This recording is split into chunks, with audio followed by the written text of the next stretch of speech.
a sua grande majestade dentro do sistema financeiro são os bancos. Os maiores representantes do sistema financeiro e para onde vocês querem trabalhar são os bancos. Caixa Econômica não é banco, mas isso vai ser explicado, essa explicação virá um pouco mais à frente, quando a gente falar sobre a parte regulada. E aí, o que são os bancos? Eu não sei se eu disse a vocês, eu acho que não, mas de onde veio, né, a minha paixão por bancos? Eu curto muito banco desde 2008. Não, aliás, antes, desde 2006. Vocês nem eram nascidos, né? E eu estudei na Suíça, um pedaço da minha graduação eu fiz na Suíça e estudei muito sobre o sistema financeiro lá. Gostei tanto de bancos que fiz o mestrado sobre bancos, fiz o doutorado sobre bancos, meu negócio era banco e trabalhei inclusive na agência de fomento do estado de Pernambuco, que é um intermediário financeiro, que nós vamos ver isso na segunda parte desse nosso bloco sobre sistema financeiro nacional, tá? E aí, o que são esses bancos? Eles são toda a majestade do sistema financeiro. Os grandes representantes da intermediação financeira são os bancos. E o que é que esses bancos fazem? Bora ver aqui. Os bancos são as instituições de referência no sistema financeiro nacional. Por que isso, Amanda? Porque os bancos representam aproximadamente 60% eles movimentam ali 60% de todo o ativo financeiro do sistema financeiro nacional. Então, falar de bancos é falar da instituição referência, porque o volume de ativos dos bancos é maior que 60% do ativo total, tá? Então, por isso, esse grande peso para essas entidades. E aí, antes de falar mais sobre os bancos, é preciso entender de onde eles vieram, para onde eles vão, entender um pouco da essência da atividade bancária. E aí nós podemos dizer que a atividade bancária remonta, a um tempão. A atividade bancária remonta aos anos ou aos idos ali da Idade Média. A atividade bancária, ela se fortalece com os ourives. Então, tá aqui os ourives, que são aqueles especialistas em movimentação com ouro, são eles que vão começar a fazer a essência, vão começar a estabelecer ali a essência da atividade bancária. Como assim, Amanda? Como é que isso efetivamente acontecia? Acontecia da seguinte forma: as pessoas que tinham posses deixavam os seus recursos com os ourives. Diziam, eu vou deixar a minha barra de ouro com ourives para que ele tome conta. E eu pago um percentual para que esse ourives tome conta. O que é que acontecia ali? O ourives recebia a sua barra de ouro e começava a perceber que existia um tempo entre você depositar a sua barra de ouro e você depois pegar essa barra de ouro de volta. Ou seja, existia um prazo aqui considerável entre você depositar, você fazer o depósito e você fazer o seu resgate. E aí, o que é que os ourives faziam nesse momento? O que os ourives faziam era, eu pego uma barra de ouro, faço um empréstimo dessa barra de ouro que foi depositada, a pessoa fica com a barra de ouro, me paga essa barra de ouro de volta, então ela me devolve aqui essa minha barra de ouro, me pagando, além da barra, um recurso extra que iria configurar o ganho. E aí o ourives começou a perceber que ele conseguiria fazer essa operação aqui antes da pessoa efetivamente desejar fazer o resgate do ouro. Então era isso que acontecia quando nós falamos no surgimento dessa atividade que é a nossa atividade bancária. A atividade bancária ou o processo de intermediação remonta, então, aos... Remonta? Enfim, é isso mesmo. A atividade bancária, ela teve origem lá atrás, na era medieval. O nome banco é um nome um pouquinho mais recente. O nome banco tem uma referência aos judeus. E não por acaso os judeus são até hoje os grandes empresários, os grandes empreendedores do sistema financeiro. Tem um documentário, eu procurei aqui, mas não achei, eu tenho esse documentário chamado The Rise of Money, ou A Ascensão do Dinheiro. E nesse documentário ele mostra de onde vem o termo banco, mas não só isso, ele é um documentário muito bom, eu recomendo a vocês, chama A Ascensão do Dinheiro. Nesse documentário ele vai explicar várias fases da movimentação do sistema financeiro. É um documentário longo, são 6 episódios de 1 hora, mas vale a pena parar para assistir, eu mega ultra power recomendo. E aí, no primeiro episódio, esse documentário não tá, sobre terminar o raciocínio, não tá no Netflix, já esteve, mas agora está no YouTube, tá? Então dá pra ver tudo lá gratuito. No primeiro episódio ele fala que o termo banco vem dos judeus. O que acontecia? Na era das grandes navegações, logo depois do fim da era medieval, os países, né, os estados foram em busca das suas conquistas e nós começamos a ter o movimento das grandes navegações. O que acontecia ali? Os grandes começou a ter um volume maior de comércio e ali nas cidades de Gênova e Veneza elas viraram grandes entrepostos comerciais e as pessoas precisavam de recursos para poder... eu não tenho recurso próprio, mas eu sei que se eu viajar, for até as Índias, pegar as minhas especiarias e voltar, eu vou ter receita suficiente para pagar de volta o que eu tomei emprestado e ainda vou ter lucro. Daí, inclusive, dessa época que surge a palavra crédito. Quando eu dou crédito, eu acredito naquela determinada pessoa. Então, crédito, a palavra crédito vem desse termo. E aí, vamos voltar para os judeus. As pessoas precisavam de crédito. Só que nessa época, existia para os católicos uma regra, a lei da usura, que dizia que não era possível fazer qualquer tipo de empréstimo com um valor de pagamento maior do que 12% ao ano. Então, numa era em que eu tenho inflação, não fazia sentido para os católicos fazer empréstimos, conceder crédito. Só que essa regra não valia para os judeus, que eram absolutamente mal vistos nessa época e acabavam fazendo as suas operações nos guetos de Gênova e Veneza, sentados nos bancos. Então, a palavra banco, que é muito parecida em vários idiomas, banco em português, acho que é la banque em francês, de banque em alemão, bank em inglês, la banca em francês, em espanhol, todos eles têm a mesma raiz.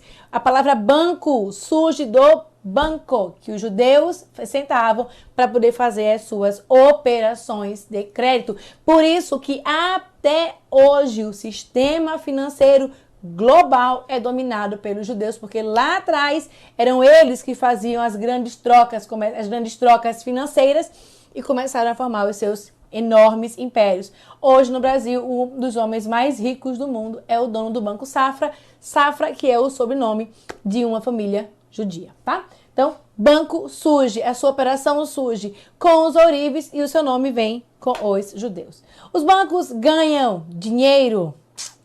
Eu tenho um amigo que trabalha na bolsa, ele faz a Itaúsa, que é a holding que tem o Itaú, é a melhor operação que você pode ter na bolsa, sistema financeiro.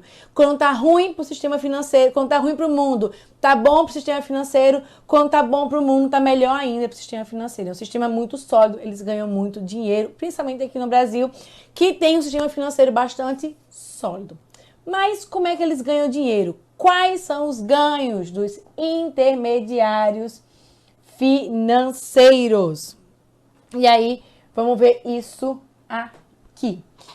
Primeira coisa, lembrando, os intermediários financeiros fazem a conexão, a ligação entre demanda de um lado e oferta do outro.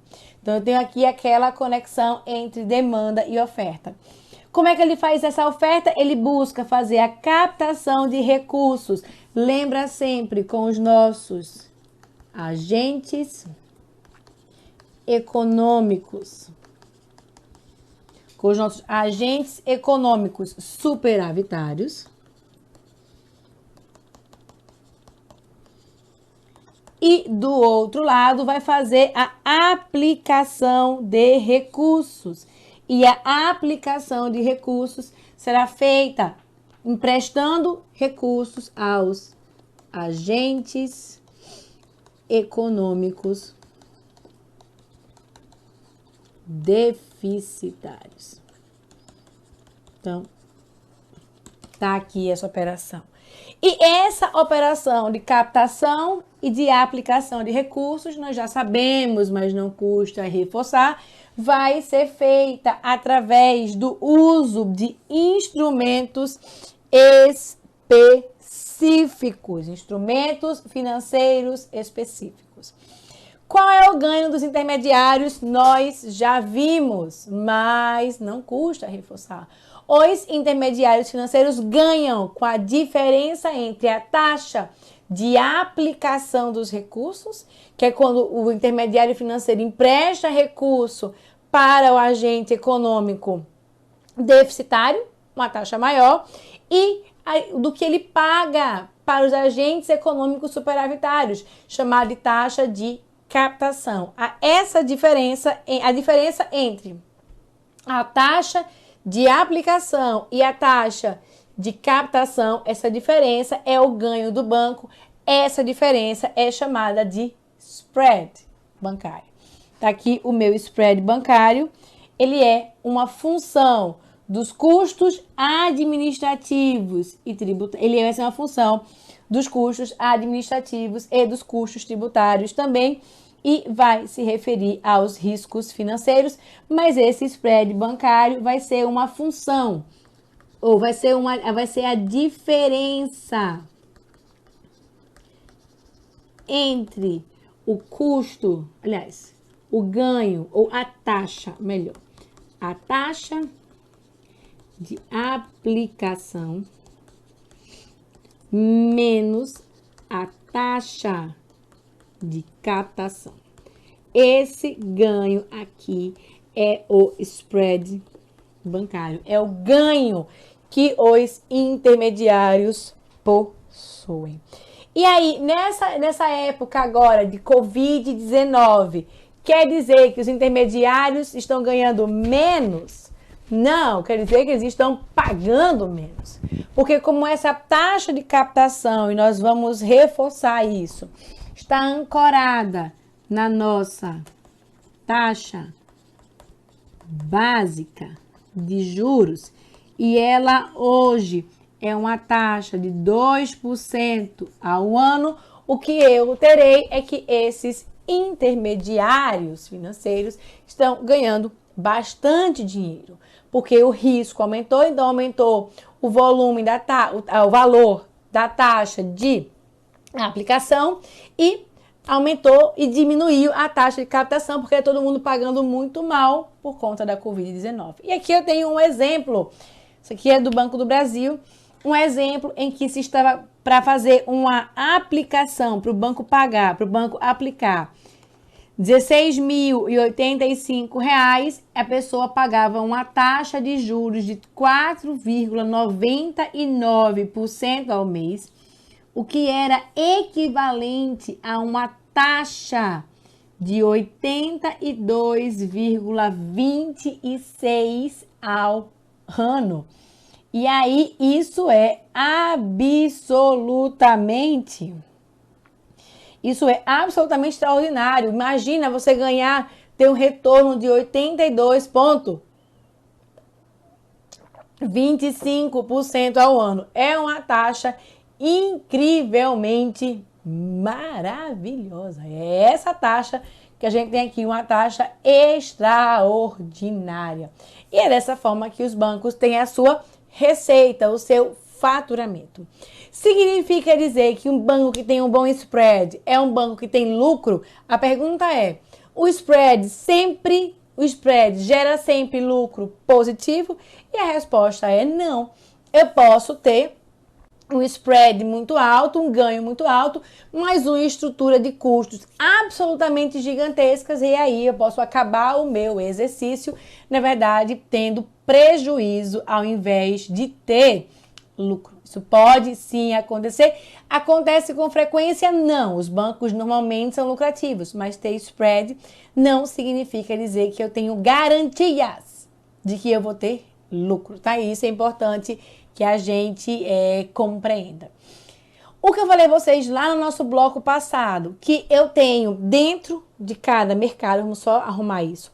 Dentro de cada mercado eu tenho 4 segmentos: mercado de crédito, mercado de capitais, monetário e cambial. Nós temos 4 mercados no sistema financeiro. E aí, esses mercados eles eram divididos em 2: mercado primário e mercado secundário. E eu preciso entender o que é isso para ficar mais feliz agora. Então, vamos falar sobre os tipos de mercados financeiros, o mercado primário e o mercado secundário. E aí, ao invés de dar somente um exemplo, eu já vou introduzir com vocês um conteúdo importante que nós vamos retomar no mercado monetário. Que conteúdo é esse? Vejam só. O que eu tenho é o seguinte: imagina que Bolsonaro, isso está acontecendo agora, apertou-se, né? Apertou porque a Covid tomou conta, o governo teve que gastar. O governo, por exemplo, ele está deficitário. Ele está com resultado negativo. Opa! Deficitário, e eu já sei o que significa. Tá precisando de dinheiro. O governo agora se tornou um agente econômico deficitário.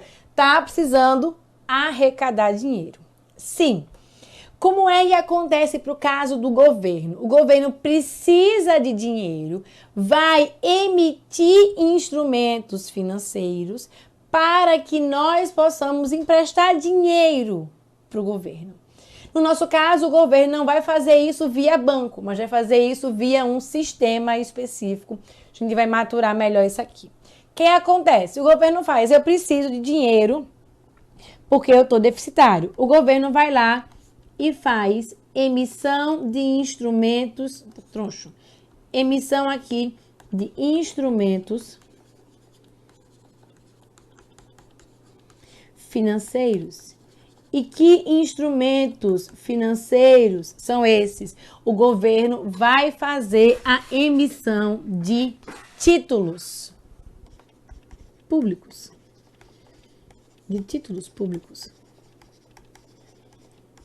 Então, o que é que acontece nesse caso aqui? O governo, quando ele faz a emissão dos títulos públicos, e ele, para uma determinada pessoa, e isso aqui vai acontecer através de um sistema, que eu não vou entrar em detalhes agora, mas quando o governo emite esse instrumento, essa pessoa que está aqui vai dizer: governo, eu quero te emprestar esse recurso. Quando o emitente do título, ou o emitente do instrumento financeiro, nesse caso, recebe diretamente esse recurso, quando o emitente recebe o recurso, nós vamos dizer que nós estamos operando em um mercado, e esse é o caso do mercado primário. Característica do mercado primário: ele vai acontecer ou ele vai surgir quando o emitente recebe o recurso. Precisa ser o governo? Não, não precisa ser diretamente o governo, não. Pode ser uma empresa que está emitindo ali títulos, que está emitindo ações, por exemplo. Se ela recebe esse recurso estando no mercado de capitais ou no mercado monetário, no caso do governo, eu estou falando do mercado primário. O emitente recebe o recurso. Por que eu estou dizendo isso? Porque vejam só, essa pessoa que está aqui pode cismar e pode dizer: eu não quero ficar com esse título, não estou afim de ficar com esse título, eu preciso de dinheiro. Essa pessoa pode passar esse instrumento financeiro, ou esse, nesse nosso caso aqui, título público, para frente. Pode passar para uma outra pessoa. E quando isso acontece, esse terceiro vai pagar os recursos para esse agente econômico, que não vai passar para o governo, porque já pagou. Ou seja, essa transação que está acontecendo aqui, ela não influencia em nada o governo. Então, não sensibiliza o caixa do emitente. Essa operação que não envolve o emitente acontece em um mercado. E esse mercado aqui é o que nós chamamos de mercado secundário.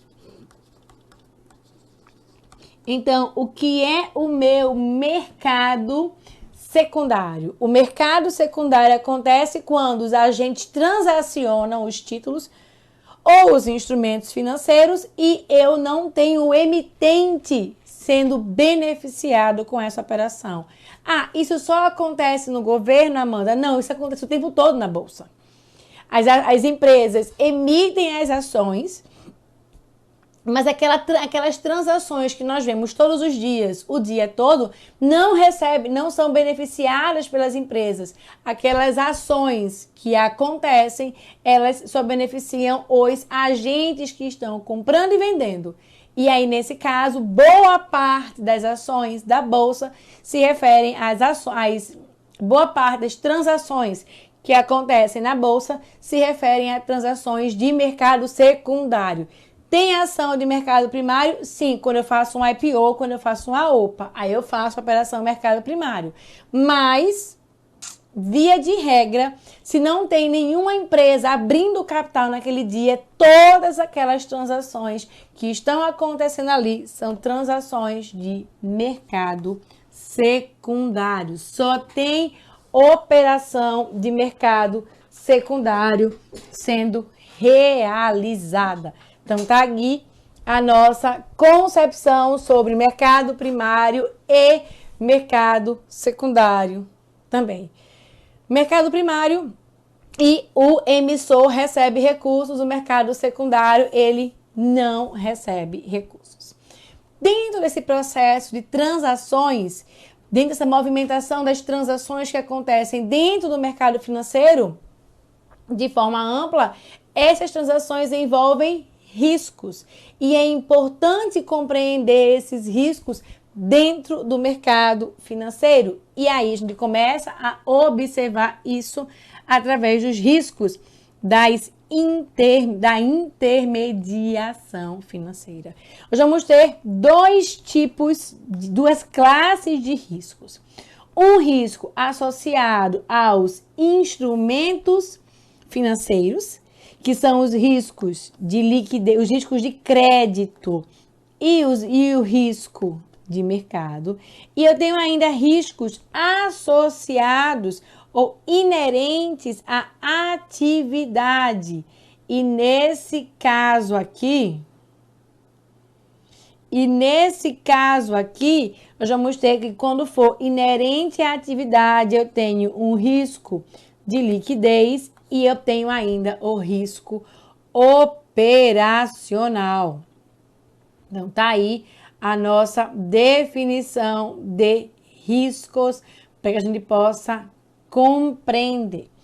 Antes de entender cada um desses riscos, é importante associar que alguns riscos aqui são mais prementes em determinado período, são menos evidentes em outros. Vamos ver cada um deles. Começando pelo risco de crédito. Nosso primeiro risco é o risco de crédito. E o risco de crédito, eu vou reduzir esse risco de crédito, ou aliás, o risco de crédito está associado à inadimplência do meu cliente. Meu cliente, o risco de crédito associado ao ter um ganho de inadimplência desse meu cliente específico aqui. E aí, como é que eu faço para poder reduzir o meu risco de crédito? Eu posso usar ferramentas, eu devo usar ferramentas estatísticas que precisam ser, inclusive, formalizadas junto ao Banco Central. Então, cada instituição financeira vai ter a sua ferramenta de análise de crédito, que é baseada em um modelo estatístico, e esse modelo estatístico vai dizer ali qual o risco daquele cliente se tornar inadimplente ou não. A falta do controle do risco de crédito já levou várias instituições financeiras à falência. E o que a gente vai ter aqui é que faliram no sistema financeiro. O Banco Nacional, o Banco Econômico, recentemente o Banco Santos, que faliu em 2003, e a própria crise de 2008 esteve associada a um mau dimensionamento do risco de crédito, o que aumentava ali, o que não fazia com que os bancos se protegessem através da PCLD. Os bancos, por acharem que aquelas pessoas não iriam ficar inadimplentes, não faziam a apropriação com a provisão de crédito de liquidação duvidosa. Então, o que acontecia é que as pessoas, os bancos que não fazem um controle mais rígido do risco de crédito acabam por ter, nesse momento aqui, uma maior exposição e aí não se protegem. Risco de crédito associado ao movimento de inadimplência.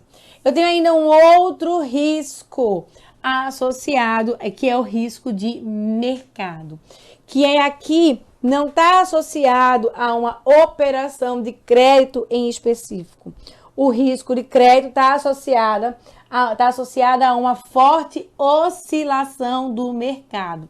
Como assim, Amanda? Se eu tiver uma forte movimentação do preço dos ativos, se eu tiver uma brusca variação dos juros, por exemplo, a gente teve agora uma brusca variação do câmbio por conta da Covid-19. O que é que aconteceu? Muitos bancos podiam ali estar se expondo. Hoje em dia é menos frequente, mas era uma exposição que eles podiam estar ali e podiam sofrer.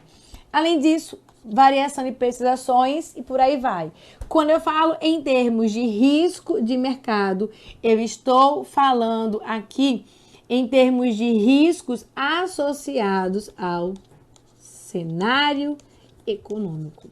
Não é uma operação, não é uma movimentação ou risco associado a uma operação específica, mas é um risco associado a uma movimentação da economia. Então, quando eu falo em risco financeiro, risco de intermediação financeira, os dois riscos ligados aos instrumentos financeiros é o risco de crédito, daquela operação se tornar insolvente, e o risco de mercado, de eu ter indicadores econômicos que possam passar por um enorme prejuízo. Então, tá aqui esse reforço. Só que eu tenho ainda mais dois tipos de riscos dentro da categoria de riscos inerentes à atividade. O primeiro deles é o risco de liquidez. Os bancos podem não ter liquidez suficiente para pagar seus empréstimos. Como assim? Lembra do Ourives? O Ourives eu tinha uma pessoa que fazia o depósito. O Ourives pegava aquele recurso e fazia ali o empréstimo. Se todos os depositantes desejarem retirar da mesma hora os recursos de uma instituição financeira, ela não tem liquidez. Ela não tem recursos para poder pagar todos os depositantes. O risco da liquidez está associado a uma incompatibilidade de prazos. E aí, o que pode acontecer quando nós falamos em risco de liquidez? Eu posso ter uma corrida aos bancos. E essa corrida aos bancos gera um movimento de falências. O que normalmente acontece é que nós vivemos, quando nós temos a corrida aos bancos, o sistema financeiro decreta ali um feriado bancário. Diz, opa, feriado bancário, não vai ter mais qualquer tipo de operação bancária aqui até as coisas se acalmarem. É um paliativo que o sistema faz para poder acalmar as pessoas. E aí a gente viveu esse risco de liquidez, sim. Logo depois que o Pan-Americano decretou ali a sua fraude, ele perdeu muito dinheiro que as pessoas foram retirar os seus depósitos, mas não a ponto de gerar uma falência. Finalmente, o último risco que nós vamos ter é o risco operacional, e ele é proveniente da operação bancária. Como é que isso funciona? Esse risco operacional, o nome está dizendo, associado à operação do banco. Eu não sei se vocês lembram, mas teve 2 casos, né? Um caso de fraude bancária, 3 casos. Um caso de fraude bancária em que a pessoa zerava os centavos, e aí um hacker estava lá roubando só os centavos das contas, não foi no Brasil, foi nos Estados Unidos. Um outro caso em que o hacker roubava 1 centavo da conta, então isso é um risco operacional, de ter uma fraude dentro do sistema bancário. E o outro foi uma invasão hacker que teve em diversos sistemas bancários no mundo inteiro e as pessoas pediam pagamento em criptomoeda, que é não rastreável. Então, o que acontece? Todos esses eventos estão associados aos riscos das operações bancárias. Aí você vai me dizer, Amanda, isso tudo é em fins teóricos. Não, isso tudo é em fins práticos. Eu tenho que medir todos os riscos para poder ter aquele risco controlado. O que nós precisamos saber é, ok, tudo isso, eu falei de ourives, eu falei de judeus na época das grandes navegações, mas e como é que está esse sistema financeiro hoje? Quais são as características dos bancos na atualidade? É sobre isso que nós vamos falar nessa nossa última hora, nesse nosso módulo introdutório de conhecimentos bancários. Vamos fazer isso a partir da nossa próxima aula. Não sai daí, que a gente volta já.